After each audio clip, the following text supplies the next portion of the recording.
about John. I think ito yung tinutukoy si purify your mind. Is yung binasa nga ni Brother Judel sa verse 9 na if we confess our sin, He is faithful to cleanse us or purify us from our if we confess from our unrighteousness. So ito nga yun mga kapatid. Yan. So then let's begin with Paul. Although si John ang topic natin, Paul is alam naman natin ang Bible is very ano yan, nagkakaisa yan. Hindi yan nagkakasalungat. So in Paul finals word to the Philippians, he says in Philippians 4 verse 8 and 9, finally brethren, whatsoever things are true, whatsoever things are honest, whatsoever things are just, whatsoever things are pure, whatsoever things are lovely, whatsoever things are good report, if there be any virtue, if there be any praise, think on these things. So yung topic natin is to purify our minds. So si John, he knows the importance of this, and also Apostle Paul.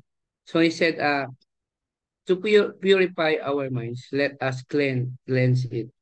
Hugasan muna natin. And what makikita natin, ang panghugas na ating gagamitin is the Word of God. So ito nga yung sabi ni Paul, whatsoever true, honest, just, pure, good, lovely, if there be any praise or good report, think on these things. And then, hindi doon nagtatapos doon because we not only think those things, but because also those things that we think, yung mga bagay na nasa isip natin, yun yung ating nasa puso natin, yun yung ginagawa din natin. So, mas maganda talaga na mag-exercise na simulan na nating mag-isip ng mga bagay na good, pure, honest, true, just, lovely, and if there be any praise, if there be any virtue. Yeah. So these things which you have both learned and received in and heard and seen, and sabi ni Paul. Because simula nung na-convert siya, he do the will of God. Hindi na siya nag-sway na to the left or to the right, kundi straight na siya papunta sa kaharian ng Diyos. And alam natin, because Jesus was revealed to him. Nakita niya mismo sa kanyang mata that the risen Lord, and he was 100% na convicted. And now he will do everything to nag-U-turn siya mula dun sa una niyang gawain. So yun yung sinasabi niya. Hindi niya sinasabi yung una niyang ginawa. Lahat ng mga bagay na nakita niyo at narinig niyo sa akin, nung siya ay alagad na ni Jesus Christ. And the God of peace shall be with you. Kaya niya sinabi yan because he is a good example of those things na kanyang pinipreach. Ito yung ating tema in 1 John chapter 1, verse 8 and 9. We read, if we say that we have no sin, we deceive ourselves and the truth is not in us. Yun. So, lahat ng tao, according din kay Paul, all have sinned and come short the glory of God. Lahat tayo ay nagkakasala. But if we confess our sins and the gift of God, yun yung eternal life, i-cleanse niya tayo. He is faithful and just to forgive us our sins and to cleanse us from all unrighteousness. But first, we must know, seek first the righteousness of God. And also, we must seek truth for us to be forgiven. Because how can we be forgiven if we still believing in lies, if we still believing in things that are not true? So that is a prerogative to cleansing, or in cleansing and brothers and sisters and purify is the same or interchangeable, or in other version of the Bible, it's the same.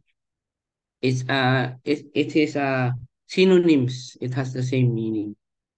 But we use sometimes cleanse for physical cleansing and purify for figurative or spiritual. So yun, it will cleanse us if we confess our sins. But then also we should not that should not be parang license for us to sin, but to do the righteousness of God. And we all have sinned, and yet we all have a chance, or we all have a chance to do better and to do the will of God. And kaya kailangan natin na pinapakita ng Diyos na siya ay maawain upang ma-realize natin na mahal tayo ng Diyos. And so we also will love Him and all our brothers and sisters. So itong author na to is John. Ito nga yung pinag-aralan natin nung nakaraan din. The disciples whom Jesus loved. And now he is now matanda na siya nung nagsinulat niya itong First John, Second John, and Third John. He is now called the elder. So this John is the son of Zebedee and also called the elder. He is overseeing the house churches in probably in Ephesus. Pero marami siyang kasi yung letter niya is a circular letter, hindi lang sa Ephesus. So sa buong kumbaga sa buong kapatiran sa mga iglesia. At ito ay pinatungkol niya sa mga bagay na challenge or hinaharap nila at kanilang mga trials. Yun nga, ito is mayroon kasing crisis na nangyari. There were some who denying Jesus as Messiah and the Son of God and have left the church or persecuted the church also. That they are not accepting people who are believing in Jesus Christ. They were once believers, but now they are now not believers. They are unbelieving now. And though they not only persecuted the church, but they also persecuted uh, the people, or they have the strangers, hindi lang yung mga kapatid. And so, yung potential na maging mga kapatid, pinapersecute din nila. So, they've generated hostility because of that. At nagkaroon ng, kumbaga, trials or tribulations sa mga kapatid. But then John wrote to them for damage control and to assure the ecclesia. John wrote to comfort them and to give them consolation so that they will not be hopeless and they will still believe and trust in God.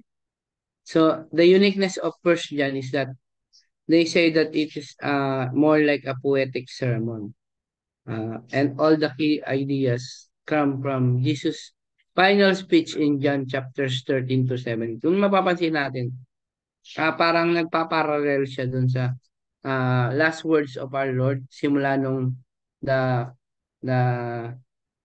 Gethsemane, simula nung the breaking of bread hanggang sa the Last Supper, hanggang sa the sermon of our Lord, pati yung Olivet Prophecy. So kasama lahat yun. Parang nandun yung First John na lahat ng sinabi ni Jesus Christ is parang inulit lang ni John. So it is in a way to purify our minds.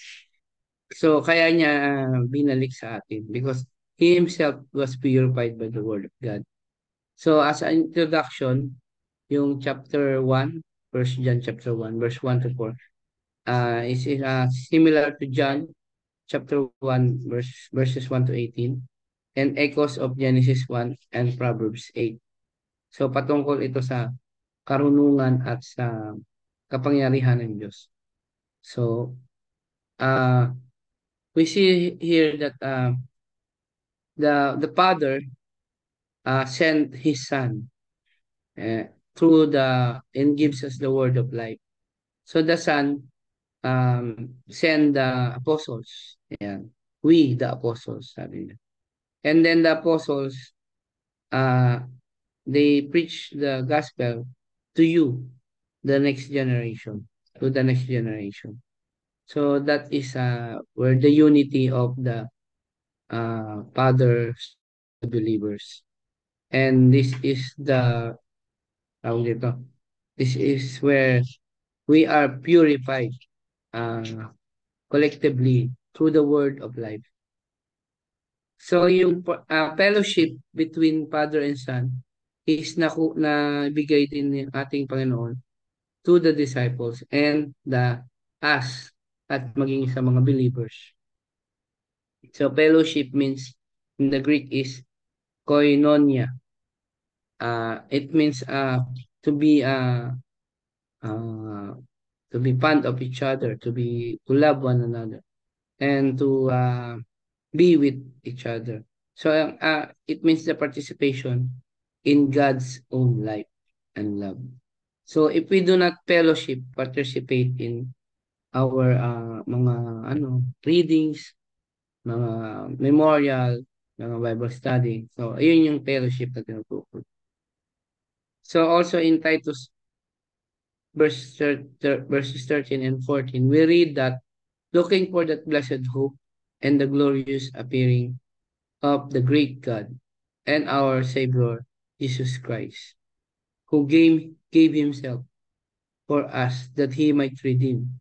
So sa Titus, sinabi dito na ito yung kinaasam-asam natin, ang pagbabalik ng ating Panginoon. Na ang Panginoon ay bago siya tayo iniwan, ay binigyan niya tayo ng isang bagay na napakahalaga. At ito yung gospel. He fulfilled the prophecy at he redeemed us from all iniquity sa Isaiah. And he purified unto himself a peculiar people.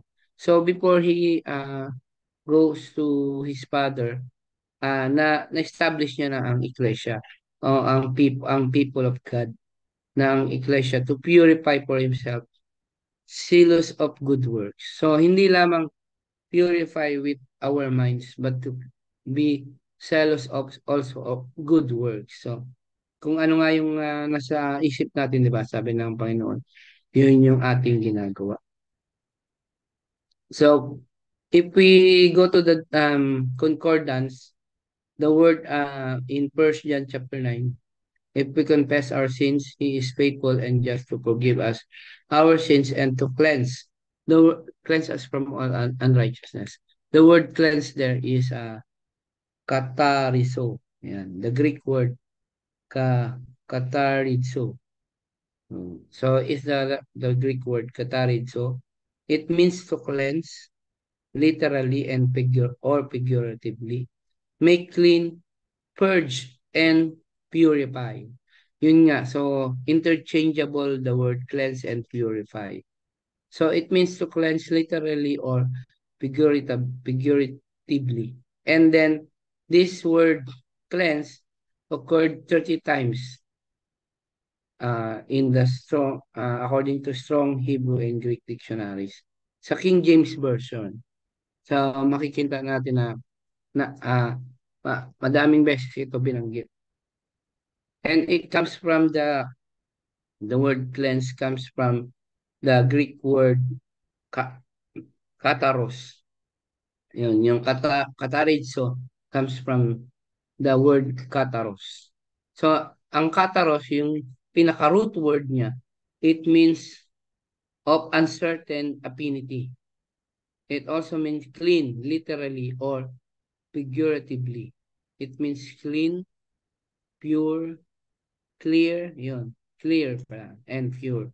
So, it occurs 28 times in the King James Version.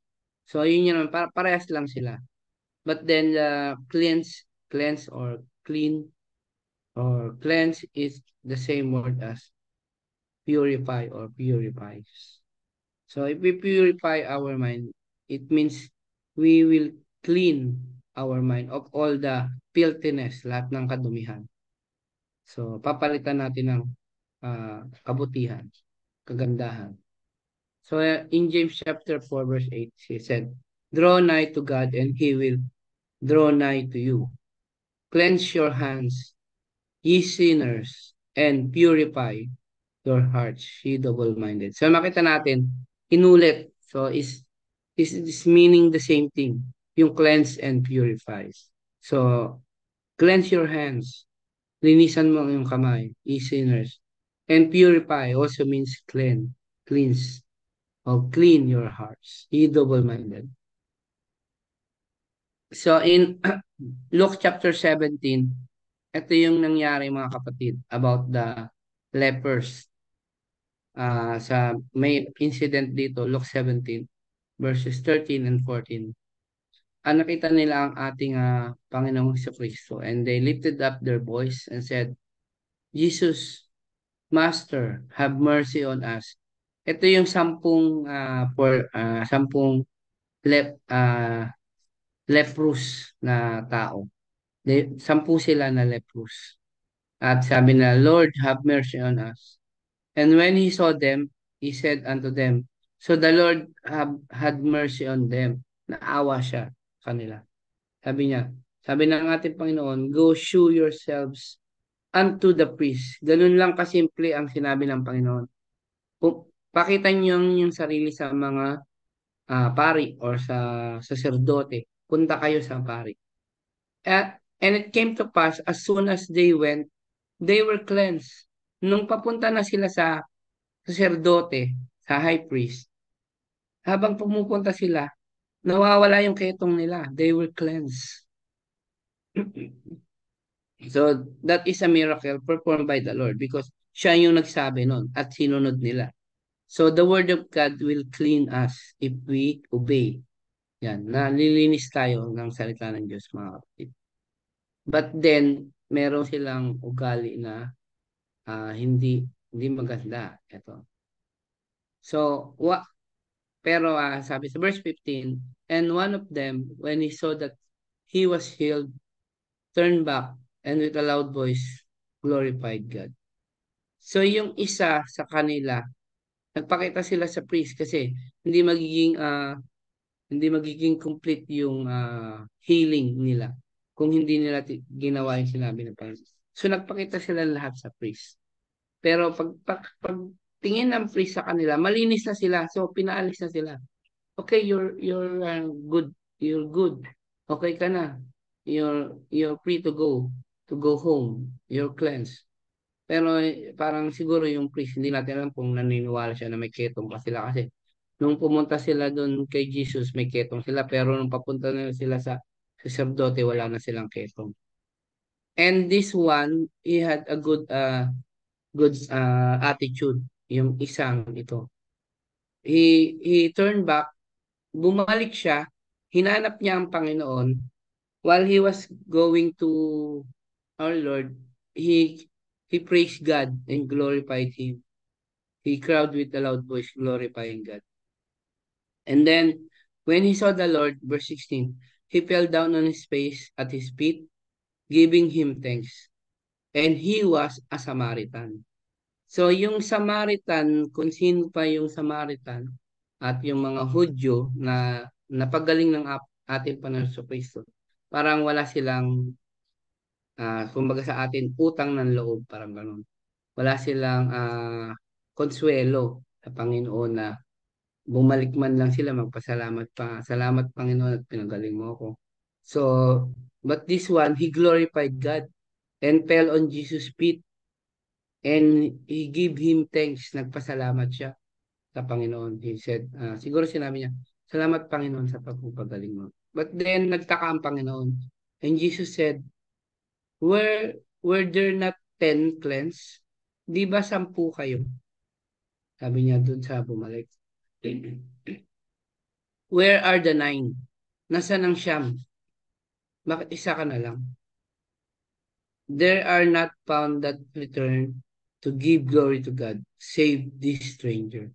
So, yung 9, hindi na nakita na bumalik sa Panginoon or glorify man lang ang Diyos, kundi itong Samaritan na ito. So, yun yung sa atin. If we are cleansed, we should be ha- have gratitude to God. Magpasalamat tayo. We pray for everything, for all the things He provides us, our food, our clothes, our shelter. Yun yung mga basic na napakahalaga. And then our healing. Pag gumaling tayo sa ating mga karamdaman. We thank God. And this one is stranger or the Samaritan has a good attitude. The nine, hindi na sila, they did not return to give glory to God. So sa tingin natin, sino talaga ang totoong na-purify or na-cleanse? Only this one. Kaya nga, sa dami ng tao, sa 10 sila, pero isa lang ang natira. Only this one was truly cleansed and purified. His mind and his body. Yan. So, natuwa ang Panginoon sa isa, pero nalungkot siya dun sa Siyam. So, as bilang ating Panginoon, He is our kumbaga head or master. The same as sabi ng Panginoon sa Ephesians 5 verse 23. So, example ito because this is the hierarchy at who is the one who will cleanse us, mga kapatid. So, obviously, it is our Lord Jesus Christ. Ang sabi ni Pablo sa Ephesians 5. Kasi itong mga kapatid, itong Ephesians is probably the same ecclesia, yung primarily na pinagsulatan ni John. Although his letter is napunta rin sa ibang mga kapatid. For the husband is the head of the wife, even as Christ is the head of the church or ecclesia. He is the savior of the body. So, si Jesus ang papagaling sa atin. Therefore, as the church is subject unto Christ, so let the wives be subject to their own husband in everything. So, ito yung hierarchy. Pero hindi naman ibig sabihin na nagpapasakop ka sa iyong asawa ay mas inferior ka na. Ibig sabihin lang na sumusunod ka sa hierarchy ng Diyos. At because the husband should manifest the word of God, and he, just like Jesus Christ, he did not hindi siya nagmataas, but he humbled himself as a servant. And so he loved the ecclesia. Sabi, husband, love your wives even as Christ also loved the church and gave himself for it. Pero papasakop tayo sa ating Panginoon sa Kristo.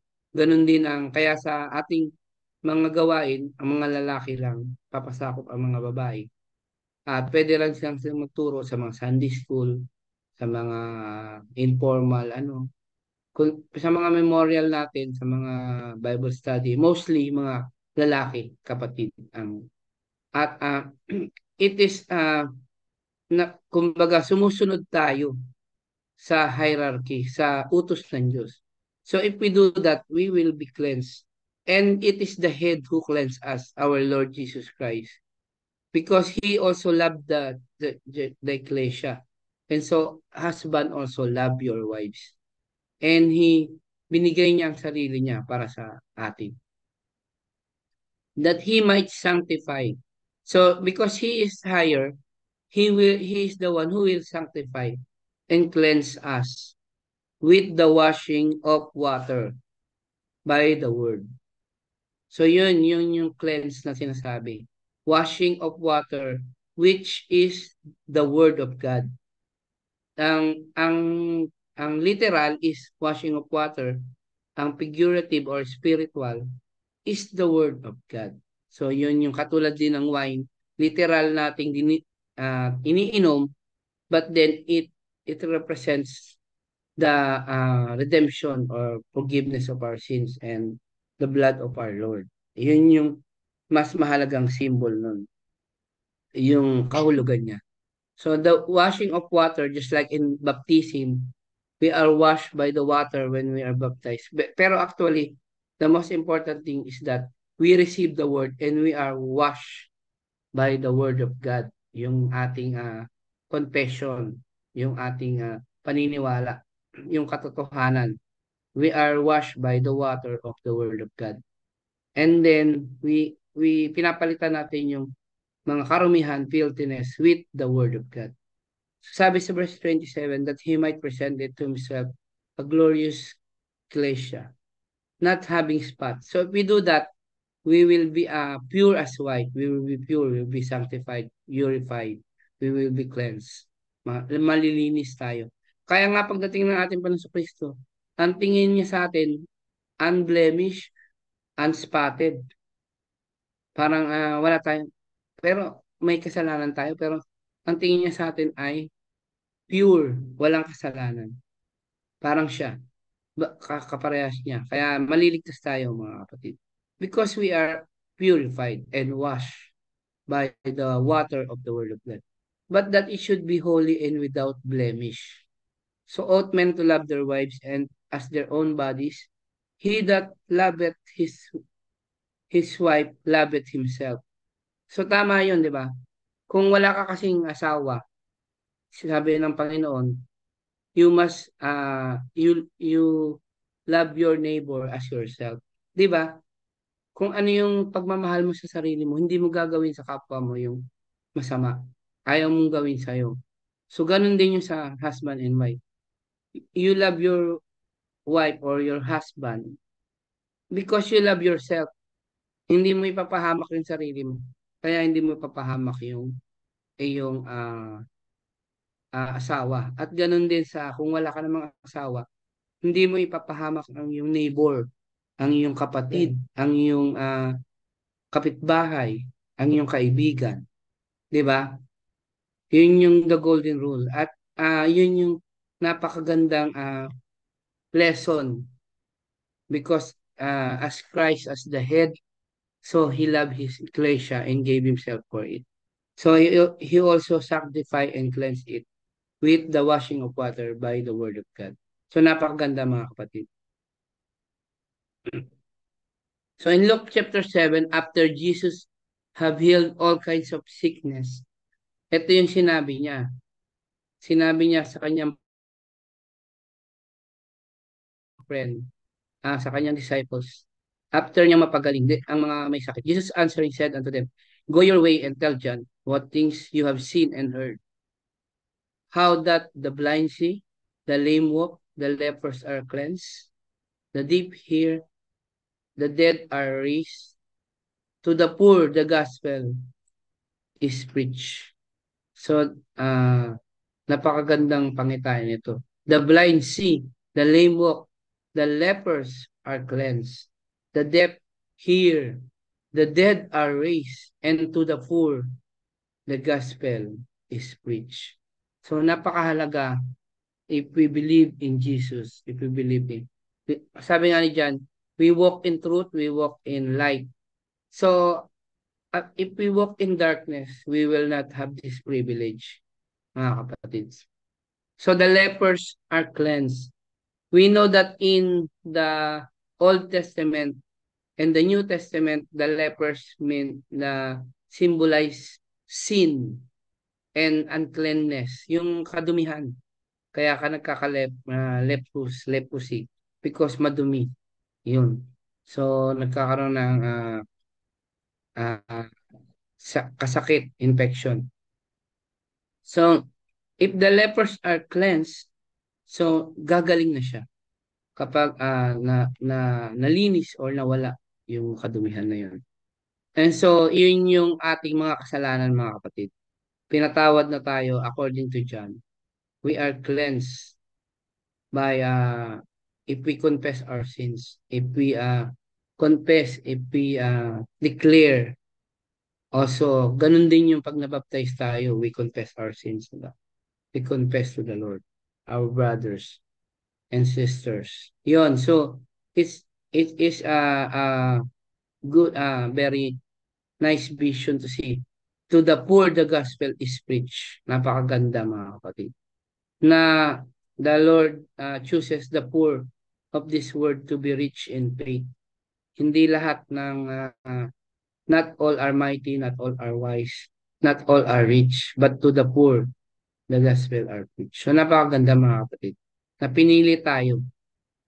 That is the most important thing of all. Hindi yung ating katrayuan, hindi yung ating trabaho, hindi yung ating pera or ating status in life, but that we are in Christ Jesus and we are cleansed. We are kumbaga saved, but hindi natin kini-claim na saved always na kasi na pwede pa tayong mag-fall away hangga't hindi pa tayo talagang nabibigyan ng eternal life. So hindi katulad ng ibang religion, saved na daw sila, hindi na daw mawawala yung salvation nila. So hindi totoo.